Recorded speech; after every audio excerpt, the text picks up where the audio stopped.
Salut et bienvenue dans ce nouvel épisode. Nouvel épisode qui est plutôt la continuité de l'épisode précédent. Donc la semaine dernière, comme vous avez vu, on a monté le chauffage. Aujourd'hui, on va monter le chauffe-eau.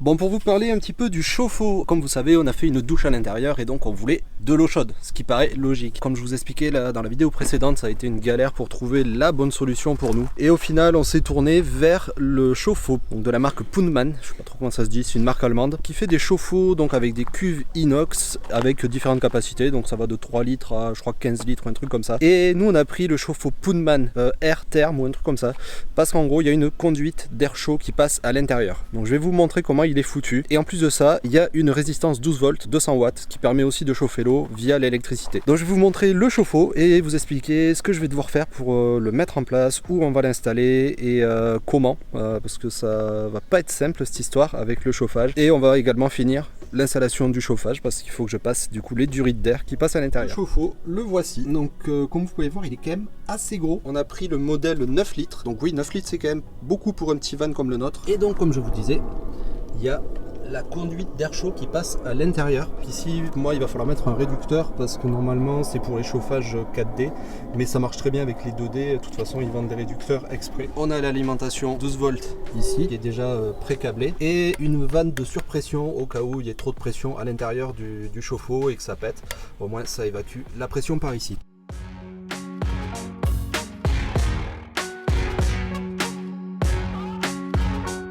Donc l'idée, comme vous avez vu, on a mis le chauffage, donc j'en suis là. Là, il va falloir arriver à le glisser au-dessus. Donc moi, ce que je veux faire, c'est que j'ai le chauffage en bas. Je veux faire partir une conduite d'air. Ensuite, mettre un Y à peu près par là, qui monte. En sortie du Y, il y aura un tuyau qui viendra en direct ici. Et un deuxième tuyau qui passera dans mon chauffe-eau. Et le chauffe-eau, je vais essayer de créer une petite étagère pour le poser au-dessus du chauffage. C'est vraiment dans une optimisation de la place que je fais ça. Et ensuite, il faudra que j'ouvre le meuble de cuisine là et que je raccorde tous les tuyaux d'eau. Voilà. Petit chantier en perspective, donc gros chauffe-eau dans petit van, donc optimisation de place. Première chose que je vais faire, c'est que je vais démonter en fait le meuble parce que j'ai calculé déjà le chauffe-eau il passe pas là au-dessus du chauffage. Je vais démonter un petit peu le meuble dressing, je vais enlever l'étagère du bas, la planche que j'ai en façade pour me faire de la place, créer cette étagère et ensuite il va falloir que je modifie un petit peu le fond du dressing. Donc on va perdre quelques centimètres. Megan va pas être contente parce qu'on va perdre quelques centimètres dans le meuble dressing, mais bon c'est pas énorme, on risque de perdre 3 cm max, quelque chose comme ça.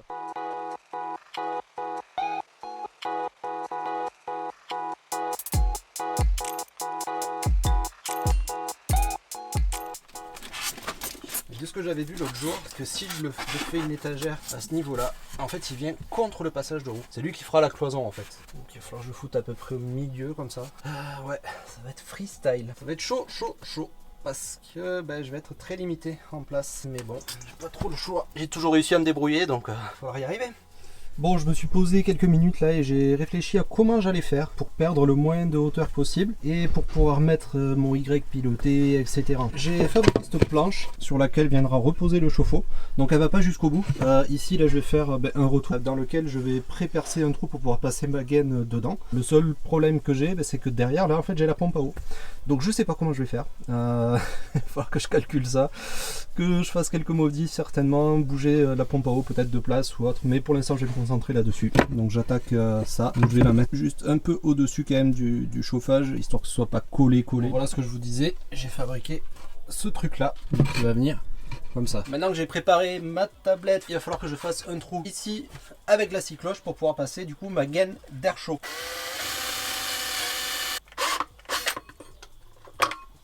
Ouais, d'accord. C'est brûlant.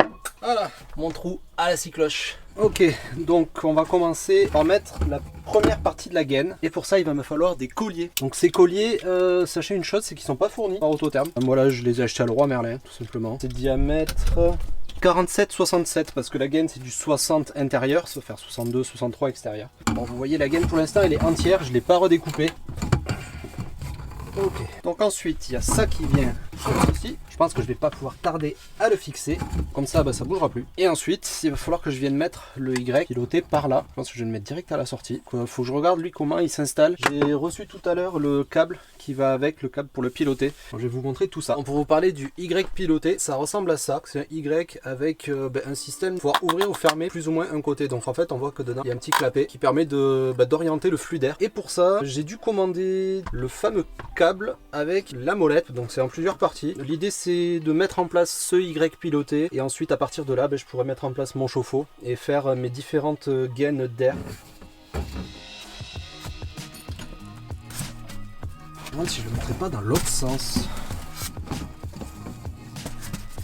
Parce qu'après, mes durites d'eau, je pense que j'ai largement assez de distance. Je vais aller vérifier. J'en ai largement assez pour pouvoir le mettre dans ce sens. En fait, le fait de le mettre dans ce sens, c'est que j'ai la bouche d'air là qui tombe pile en face du trou que j'ai fait de l'autre côté. Donc ça serait parfait en fait.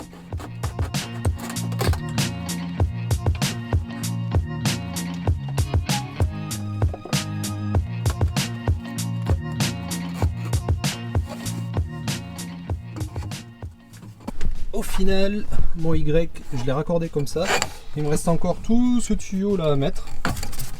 Pour ça, je vais le faire descendre dans le trou que j'ai fait en bas. Là, je viens juste de le faire à l'instant à la scie cloche.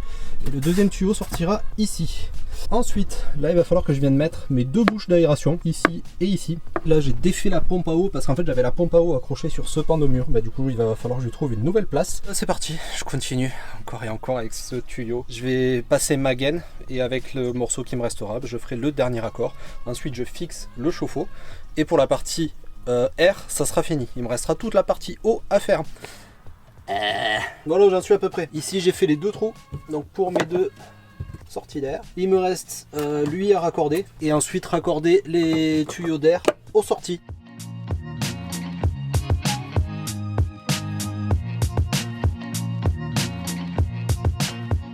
Bon ben voilà, les deux bouches là, elles sont en place. Le seul problème c'est que en fait derrière là, si vous voulez, il y a ce gros tasseau là et j'arrive pas à aller mettre les colliers de serrage, donc en fait ils sont juste emboîtés. En tout cas le chauffe-eau lui est en place, il me reste juste à l'accrocher avec ces maxi colliers. Je donne des colliers qui sont énormes. Il file des petites cales comme ça où tu passes le collier dedans et comme ça tu peux le serrer. En fait moi j'ai pas envie de m'embêter, j'ai la planche donc je vais faire carrément le tour de la planche et l'accrocher à la planche, comme ça bougera pas. L'installation du chauffe-eau et de la partie air est terminée. Wouh, bien serré, mais maintenant là avant qu'il parte, vu comment c'est fixé, ça bouge pas.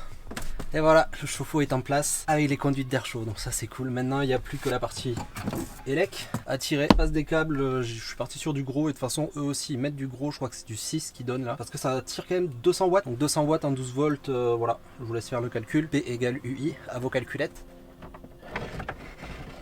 Alors si tu te demandes ce que je suis en train de faire, en train de passer les câbles. Et c'est une galère. En fait, je suis en train de les passer, mais je les fais passer tout au fond du meuble. Le problème, c'est que je savais pas quelle section de câble à l'époque fallait prendre pour ce chauffe-eau. Donc c'est du 6, et le 6, c'est quand même assez gros à passer. Ça fait cette taille-là. Donc là, pour les passer, je me fais un peu chier, clairement. Donc il va me rester à les raccorder au chauffe-eau. Et ce que je vais faire, je pense que je vais raccorder le chauffe-eau à un des interrupteurs ici. Donc comme ça, en fait, je pourrais l'activer électriquement ou pas quand j'en ai besoin. Donc là, ce que je vais faire, je vais raccorder les moins ensemble. Et le plus, je le fais monter jusqu'à mon interrupteur, en sortie d'huile de l'interrupteur, l'autre plus, qui va au chauffe-eau. Tout simple. Raccordement basique d'un interrupteur. Donc ce qui est bien, c'est qu'entre les deux, on est sur exactement la même section de câble. Donc je me suis pas trompé au final. C'est parfait, parce qu'en fait ça c'est un truc qui précise pas. D'ailleurs si vous achetez un chauffe-eau Poundman, il précise pas la section des câbles. Donc c'est du 6. Et prenez pas un câble plus fin pour arriver jusqu'à votre chauffe-eau, partez en 6 tout le long.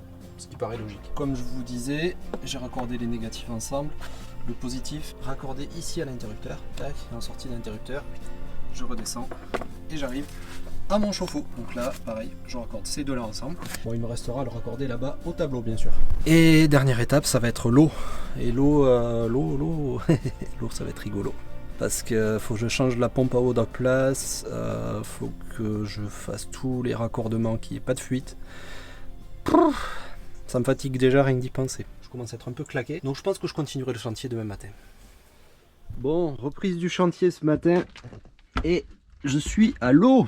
mon tuyau d'eau chaude, mon tuyau d'eau froide, et partir du chauffe-eau. Je vais les faire traverser et ensuite je vais raccorder parce qu'en fait ici j'ai tout démonté pour me faire de la place. J'ai démonté ma pompe à eau, mon vase d'expansion, que ma pompe à eau du coup sera en haut, donc je vais essayer de la caler quand même un petit peu dans le trou que j'avais fait, et mon vase d'expansion pareil, mais je vais le caler un peu plus haut et je vais faire tous mes raccords d'eau en façade en haut. Donc c'est parti, je continue, je vais faire des trous, je vais passer mes tuyaux, j'aurai tout à raccorder là dedans et tout mettre en eau, et normalement après ça sera finito.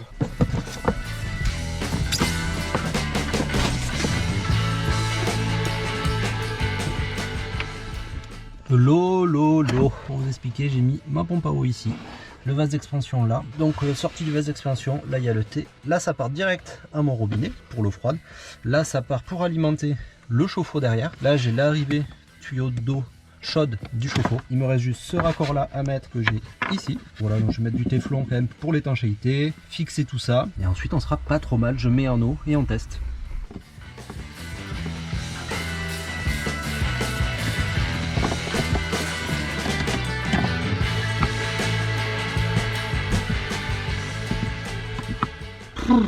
Bon ben voilà, c'est raccordé, je remplis la cuve d'eau et on teste.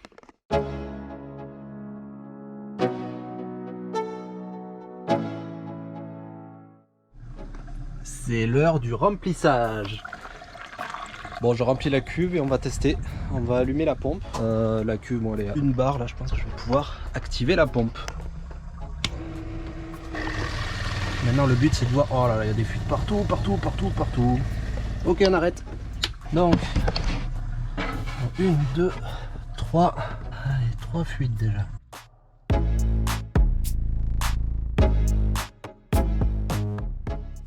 Bon, j'ai repris le chantier ce matin, mais je vous avoue que j'ai pas trop filmé parce que je suis un peu pris par le temps. Pour vous expliquer, j'ai réparé mes fuites d'eau que j'avais hier. En fait, j'ai repris tous mes raccords, j'ai tout resserré comme il fallait. Désolé s'il y a du vent, mais il fait pas très beau là aujourd'hui chez moi, il y a un peu de vent. En gros, mes fuites d'eau, c'est réparé. C'est juste que j'avais mal serré les raccords, tout simplement. Donc en gros, je les ai tous démontés. J'ai remis du téflon, je les ai bien serrés comme un bourrin. Nickel. Plus aucune fuite. En fait voilà, c'était ces petits raccords noirs là. Donc maintenant ça fuit plus, c'est déjà une bonne chose. J'ai mis un peu d'eau dans la cuve, j'ai mis un eau, j'ai entendu l'eau tomber dans le chauffe-eau. Donc ça c'est cool, ça veut dire que le chauffe-eau c'est bien rempli. Et là depuis environ un peu plus d'1 heure, je suis en train de faire tourner le chauffage et que ça passe uniquement dans le chauffe-eau. Donc en fait voilà, j'ai réglé le Y pour que ça passe tout dans le chauffe-eau. Donc il n'y a que la bouche du bas là qui souffle. Et je vous promets, ça souffle très très chaud. Donc honnêtement, le 2D, je pense que ça sera largement suffisant pour nous dans ce van. Maintenant, on va faire le test en direct, je vais vous dire, parce que j'ai pas du tout allumé la résistance. J'ai fait uniquement l'air chaud. Donc on va tester de suite pour voir si l'eau est chaude ou pas. Ici, on a l'eau froide. Et si je vais là-bas, ça tire sur l'eau chaude. Oh putain. Ah oui. Wow. C'est tellement chaud que j'y laisse pas le doigt. Donc honnêtement oui, juste avec l'air chaud et ben ça chauffe énormément. Je vais regarder si j'ai un thermomètre ou quoi pour essayer de choper la température d'eau qui sort au niveau du robinet là. Je vous mettrai un petit peu à quelle température elle sort au bout de environ 1 heure, 1 heure et demie de chauffage. Donc voilà, cette vidéo touche à sa fin. Je vous laisse sur les images de la température de l'eau. Sur ce, moi je vous dis à très vite. J'espère que ça vous aura plu, que vous aurez appris des choses là sur ce chauffe-eau, parce que j'ai pas vu beaucoup de vidéos sur YouTube sur ce chauffe-eau Pullman. Voilà, il y a quelques vidéos mais c'est en allemand, donc bon courage pour ceux qui parlent pas allemand. En tout cas, moi le retour est positif, ça fonctionne super bien et il me tarde déjà d'aller le tester en condition. Sur ce, je vous dis à très vite sur cette chaîne. Ciao!